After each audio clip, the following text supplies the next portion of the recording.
In PowerPoint, you can record the timings of when elements are supposed to appear on the slide and when to transition to the next slide.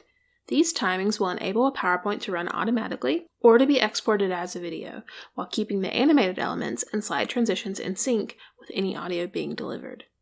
These timings can be created by going to the Slideshow tab and clicking Rehearse Timings. On a Mac, be prepared as it will instantly start recording the timings of your slideshow.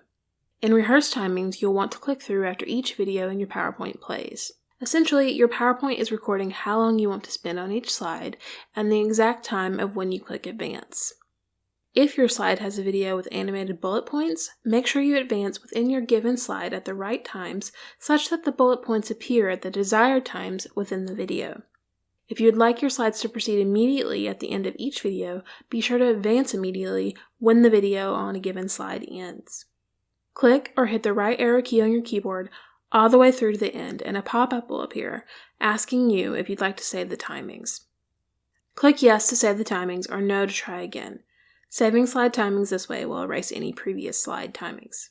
Once you've saved your slide's timings, you should test it to see if the slideshow is working as it's supposed to. In the same Slideshow tab, click on either Play from Start or Play from Current Slide, depending on your needs.